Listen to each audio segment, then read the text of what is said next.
10h16, de volta com o CBN Campinas, já na segunda hora do CBN Campinas, desta quinta-feira, 9 de maio de 2024, já restinho da semana, né? E a busca pelo presente do Dia das Mães, hein?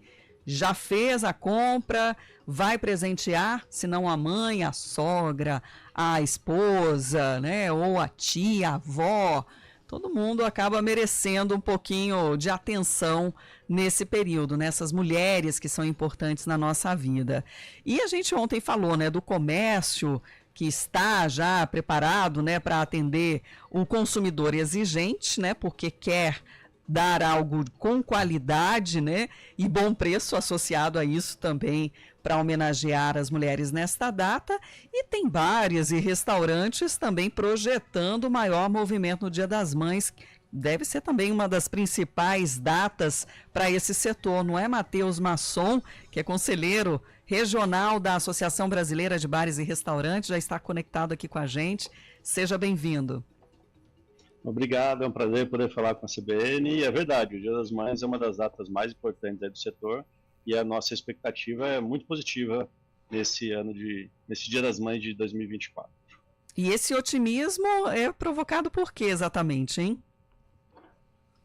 A gente tem já o fechamento do mês de março, ele já apresentou uma melhora significativa. A gente tem um índice Abrazel Cielo, que a gente analisa todos os movimentos dos meses, de um mês para o outro, como foram as vendas do nosso setor, especificamente em bares e restaurantes, e o consumo das famílias, né, dentro dos bares e restaurantes, e a gente teve uma melhoria significativa de março contra fevereiro, de mais de 5%.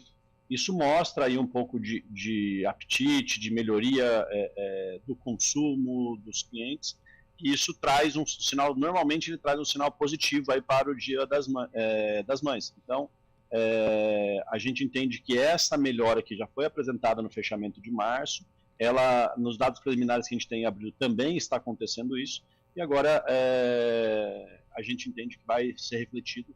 Por isso a expectativa boa, né? Mais de 50% dos respondentes da nossa pesquisa esperam mais de 20%, aí, em torno de 20% de aumento no Dia das Mães referentes ao ano passado.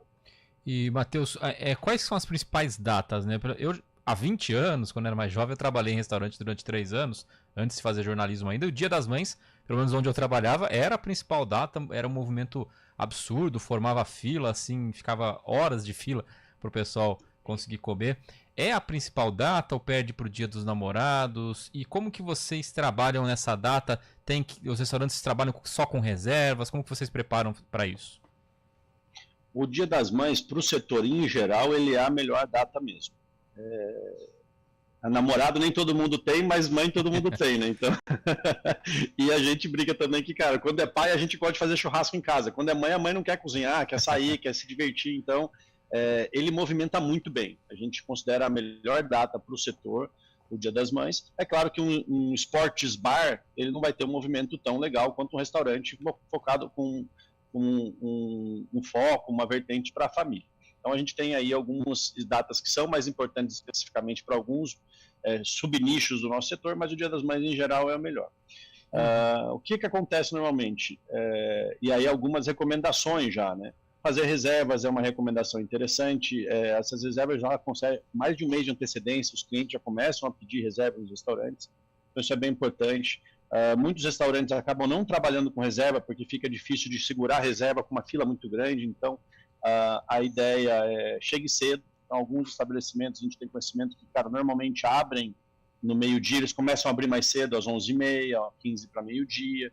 Então, você chegar bem cedo, você já consegue entrar no restaurante. Normalmente o restaurante nunca está 100% reservado, porque ele faz um percentual dos seus lugares em reserva, mas ele deixa um tanto de mesas e cadeiras para o pessoal que chega em cima da hora, que chega logo no começo, para você conseguir fazer essa gestão do público, né?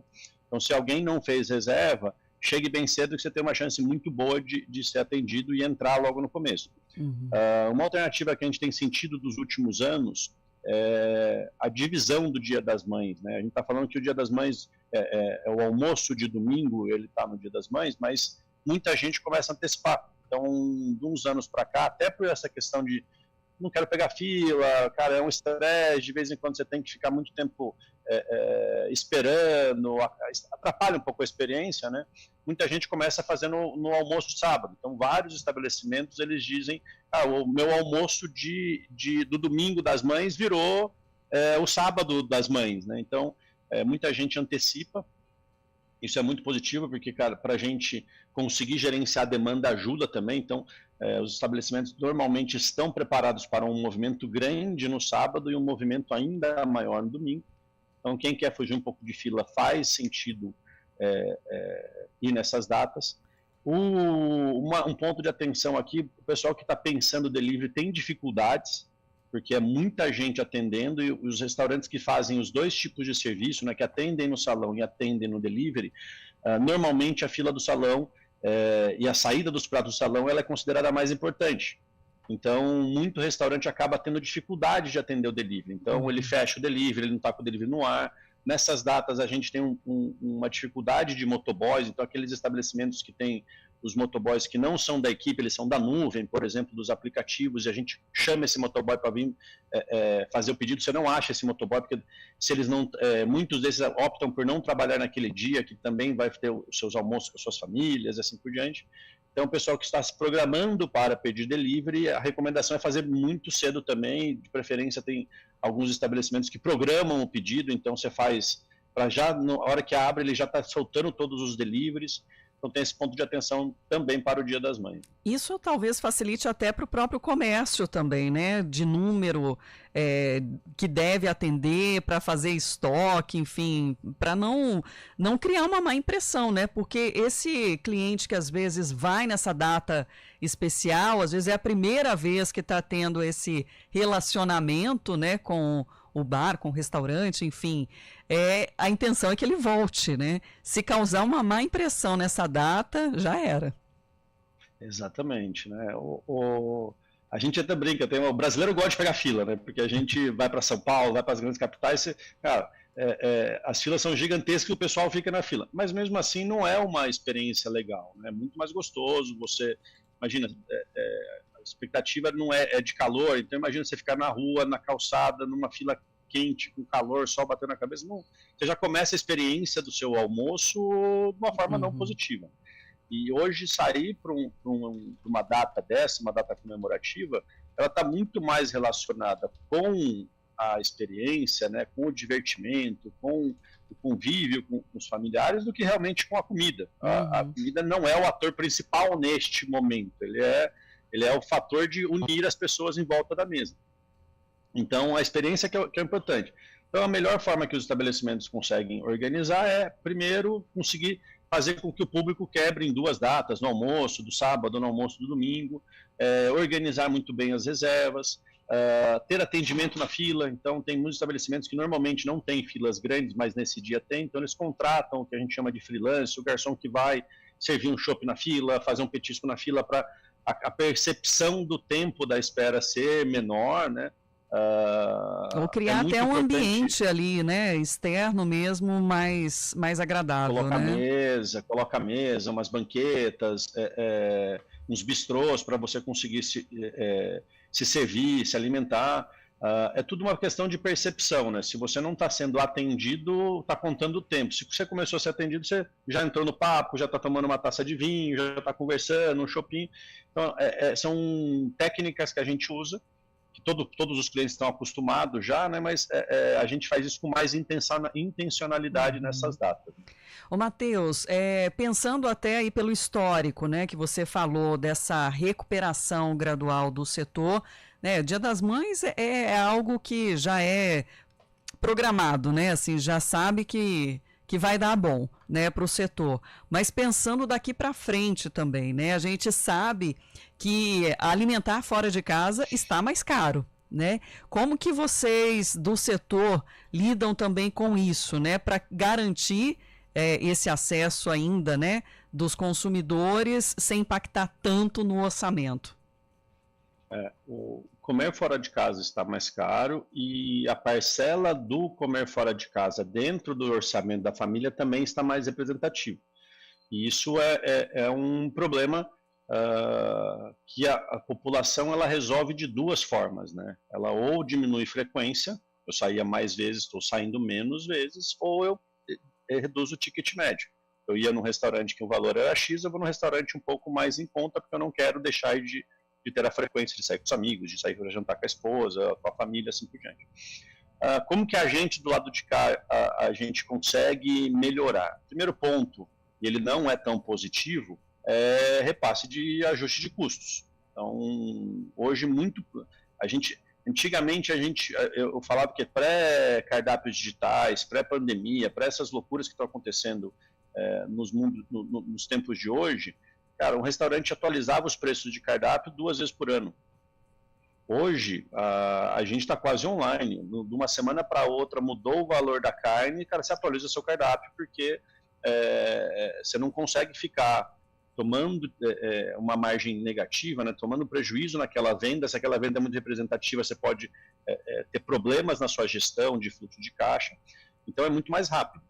Isso é bom tanto para cima quanto para baixo. Cara, eu estou vendendo um prato, estou perdendo cliente porque eu aumentei meu preço por causa da inflação e agora a carne, por exemplo, diminuiu, eu reduzo o meu preço do prato, faço uma promoção e trago os clientes de volta.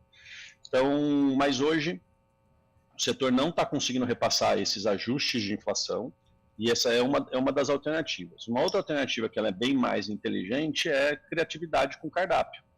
Então, eu vou trabalhar com outros tipos de carne e eu tenho uma cozinha, um chefe que é um cara muito bom e apesar de ser uma carne, por exemplo, não ser um filé mignon, ser, por exemplo, um ancho, que tem um apelo super positivo também, mas é uma carne que custa 40%, 50% de um filé mignon.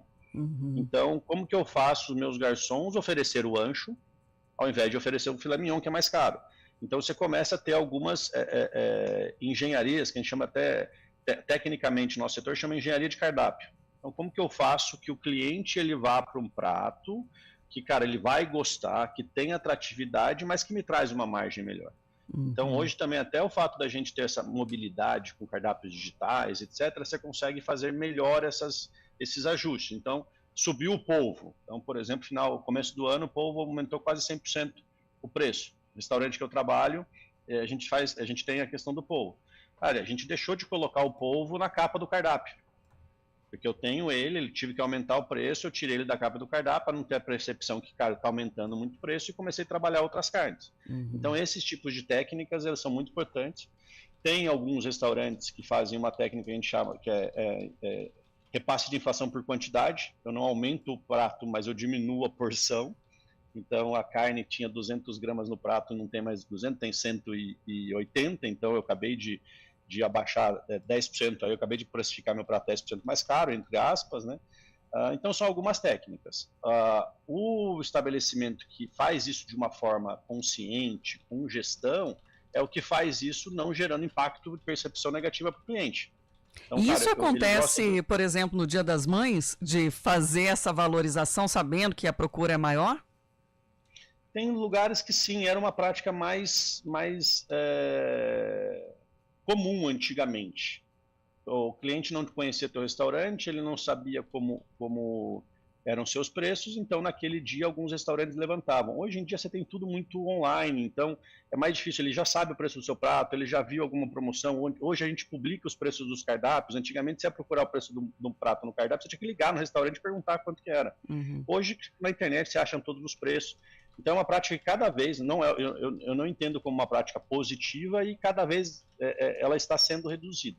É diferente que, por exemplo, no Dia dos Namorados, como é um consumo muito específico, o pessoal tende a fazer cardápios para o casal, com vinho harmonizado, etc. Então aí tem um cardápio especial. Mas o levantar o preço daqui, eu comi semana passada aqui um bife Wellington, custava X, agora está custando X mais 20%, eu acho, num linguajar bem tranquilo, um baita de um tiro no pé, você vai deixar aquele teu cliente bravo naquele dia que você quer que a experiência dele seja boa. Então, acho que vale muito mais a pena você conquistar o teu cliente do que você perder esse cliente para uma experiência ruim que você criou para ele sem a necessidade dele, né?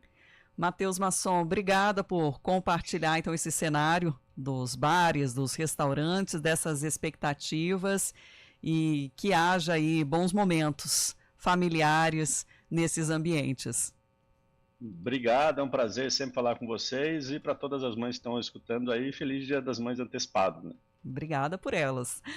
Matheus Masson, conselheiro regional da Associação Brasileira de Bares e Restaurantes.